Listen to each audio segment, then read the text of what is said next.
ಅಂತಂದ್ರೆ ನೀವು ಇದನ್ನ ಹೇಳ್ಕೊಳ್ಳಿಲ್ಲ. ನಿಮ್ಮ ಪಂಥದವರು ಇದನ್ನ ಕಳಿಸ್ತಾ ಇದ್ದಾರೆ. ಯಾವ ಪಂಥ? ನಂಗೆ ಯಾವ್ದು ಪಂಥ? ಬಲಪಂಥಿ. ಯಾರು ಹೇಳಿದ್ದು? ನಾನು ಮಧ್ಯಮದಲ್ಲಿದ್ದೀನಿ, ಯಾಕೆ ಬಲಪಂಥಿ ಆಗಬೇಕು? ನೀನ್ ಯಾಕೆ ಹಂಗೆ ಗುರುತಿಸ್ತೀರಾ? Then what are you? ನಮ್ಗೆ ನೋಡೋದು ಬಲಪಂಥಿ ನೀವು ಕಾಣಿಸ್ತೀರಾ? ನೀವು ನೋಡೋದೆಲ್ಲ ಸತ್ಯ ಅಂತ ಯಾಕೆ ತಿಳ್ಕೊಳ್ತೀರಾ? ಈ ಮೀಡಿಯಾದಲ್ಲಿ ಕೂತಿರೋ ದೊಡ್ಡ ಪ್ರಾಬ್ಲಮ್ ಇದು. ನಾವು ನೋಡೋದೇ ಸತ್ಯ ಅಂತ ನೀವು ತಿಳ್ಕೊಳ್ತೀರಿ. ಯಾಕೆ ಹಂಗೆ ಅನ್ಕೊಳ್ತೀರಿ? ನೀವು ನನ್ನನ್ನು ಯಾಕೆ ಒಬ್ಬ ಸೆಂಟರ್ ವ್ಯಕ್ತಿಯಾಗಿ ನೋಡಬಾರ್ದು? ಮಧ್ಯಮ ಮಾರ್ಗದಲ್ಲಿರೋ ಒಬ್ಬ ವ್ಯಕ್ತಿ ಅಂತ ಯಾಕೆ ತಿಳ್ಕೊಳ್ಬಾರ್ದು? ದೇಶವನ್ನು ಪ್ರೀತಿಸುವ ಯಾಕೆ ಬಲಪಂಥಿಯೇ ಆಗಿರಬೇಕು? ಎರಡು ಕಾರಣ ಹೇಳಿ, ನೀವು ಬಲಪಂಥಿ ಅಲ್ಲ ಅಂತ. ನಾನು ದೇಶವನ್ನು ಪ್ರೀತಿಸ್ತೀನಿ, ಅವರು ದೇಶವನ್ನು ಪ್ರೀತಿಸ್ತಾರೆ, ದೇಶವನ್ನು ಎಲ್ಲರೂ ಪ್ರೀತಿಸ್ತಾರೆ. ಹಾಗಿದ್ಮೇಲೆ ದೇಶವನ್ನು ಪ್ರೀತಿಸುವ ಕಾರಣಕ್ಕೋಸ್ಕರ ಯಾಕೆ ಬಲಪಂಥಿ ಆಗಬೇಕು? ನಾನು ಹುಟ್ಟಿರುವ ಧರ್ಮವನ್ನು ಪ್ರೀತಿಸಿದ್ರೆ ನಾನೇ ಬಲಪಂಥಿ ಆಗಬೇಕು? ಬಲಪಂಥಿ ಅಲ್ಲ ಅಂದ್ರೆ ಎರಡು ಕಾರಣ. ನಾನು ಬಲಪಂಥಿ ಆಗ್ಲಿಕ್ಕೆ ನೀವು ಕಾರಣ ಹೇಳಿ. ನಾನು ಭಾಷಣವನ್ನು ಕೇಳಿದಾಗ ನನಗೆ ಅಥವಾ ಯಾರಿಗಾದ್ರೂ ಅದು ಬಿಜೆಪಿ ಪರ ನಿಲುವುಗಳೇ ಇರುತ್ತೆ. ಯಾವಾಗಲೂ ಬಿಜೆಪಿ ಪರ ನಿಲುವುಗಳು ಅನ್ನೋದು ಯಾವ ಅರ್ಥದ ಮೇಲೆ ಹೇಳ್ತೀರಿ? ನಾನು ಹಿಂದುತ್ವದ ಬಗ್ಗೆ ಮಾತನಾಡಿದ್ರೆ ಬಿಜೆಪಿ ಪರ ನಿಲುವು ಅಂತ ಹೇಳ್ತೀರಿ. ಹಿಂದುತ್ವದ ಪರ ಮಾತನಾಡೋದು ಬಲಪಂಥಿಯರ. ನನ್ನ ಧರ್ಮ ರೀ, ನನ್ನ ತಾಯಿ ನಾನು ಪ್ರೀತಿಸಿಕೊಂಡ್ರೆ, ನನ್ನ ತಾಯಿನ ವಹಿಸಿಕೊಂಡ್ರೆ ಯಾಕೆ ಯಾವುದೋ ಪಂಥಕ್ಕೆ ನನ್ನ ತಗಲಾಗ್ತೀರಿ? ನಿಮ್ಮ ಪ್ರಕಾರ ವಾಟ್ ಇಸ್ ದ ಡೆಫಿನಿಷನ್ ಬಲಪಂಥಿ ಅನ್ನೋದಕ್ಕೆ? ನಾನು ಯಾಕೆ ಕೊಡಬೇಕು ಅದನ್ನ? ನಾನು ಅದನ್ನ ಅಲ್ವೇ ಅಲ್ಲ ಅಂತಂದ್ರೆ ಒಂದು ವಿಷಯ ಕೇಳಿ ಹರೀಶ್, ನಾನು ಅಲ್ವೇ ಅಲ್ಲ ಅಂತಂದ್ಮೇಲೆ ನೋಡಿ, ನಾನು ಅಲ್ವೇ ಅಲ್ಲ ಅಂತಂದ್ಮೇಲೆ that is none of my business.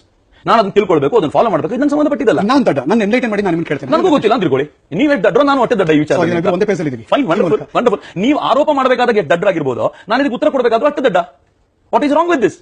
ಯಾಕೆ ನೀವು ಪ್ರತಿಯೊಬ್ಬರನ್ನು ಒಂದು ಪಂಥದ ಆಧಾರದ ಮೇಲೆ ಆಲೋಚನೆ ಮಾಡ್ತೀರಿ? 14ನೇ ತಾರೀಕು ದೇಶ ಪ್ರೇಮಿಗಳ ದಿನ ಅಂತ ಆಲೋಚನೆ ಒಬ್ಬರು ಮಾಡಬೇಕಾದಾಗ ನೀವು ಈ ಪಂಥದವರಾಗಿದ್ದರಿಂದ ಇದು ಮಾಡ್ತೀರಿ ಅಂತ ಹೇಳಿಯೇ ಈ ಪಂಥದವರೆಲ್ಲ ಹಿಂಗ್ ಮಾಡಬೇಕು, ವಿರುದ್ಧದವರು ಹಿಂಗೆ ಇರಬೇಕು ಅಂತ ಥಿಂಕ್ ಮಾಡ್ತಿರೋದು. ಯಾಕೆ ಒಬ್ಬ ಸಾಮಾನ್ಯವಾಗಿರ್ಲಿಕ್ಕೆ ಸಾಧ್ಯ ಇಲ್ಲ? ಆರೋಪ ಅಲ್ವೇ ಇಲ್ಲ. ಒಬ್ಬ ಕಾಲೇಜಿನ ಹುಡುಗ ಅನಿಸಿಕೆ ಏನಿದೆ ಅಂತ ತಿಳ್ಕೊಳ್ಳೋ ಪ್ರಯತ್ನ ನಾನು ಹೇಳಿದ್ದೆ, ನನ್ನ ಅನಿಸಿಕೆ ಗೊತ್ತಾಯ್ತಲ್ಲ. I am in centre path.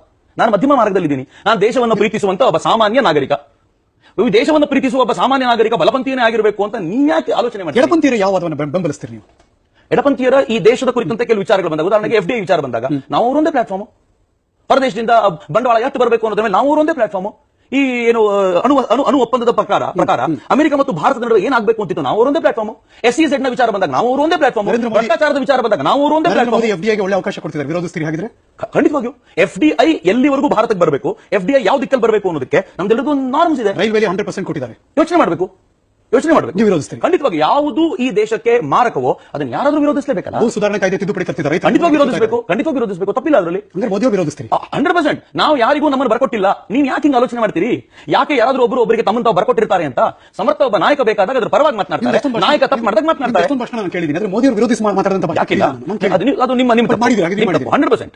ನಾನು ಎಲ್ಲಿ ತಪ್ಪಾಗಿದೆ ಅಂತ ಯಾರಿಂದ ತಪ್ಪು ಅಂತ ಅನ್ಸುತ್ತೋ ಆ ತಪ್ಪನ್ನ ವಿರೋಧಿಸೋದು ಮುಂದೆ ನಿಂತಿದ್ದೀವಿ. ಮೋದಿ ಅವರ ಯಾವ ಅಂಶ ತಪ್ಪು ಆಗಿದೆ ನಿಲುವುಗಳು? ಅನೇಕ ವಿಚಾರಗಳಿವೆ. ಐ ಥಿಂಕ್ ಇದು ಅದಕ್ಕೆ ಪ್ಲಾಟ್ಫಾರ್ಮ್ ಅಲ್ಲ ಅಂತ. ಫ್ಯಾಂಟಾಸ್ಟಿಕ್. ಮೋದಿ ಅವರ ನಿಲುವು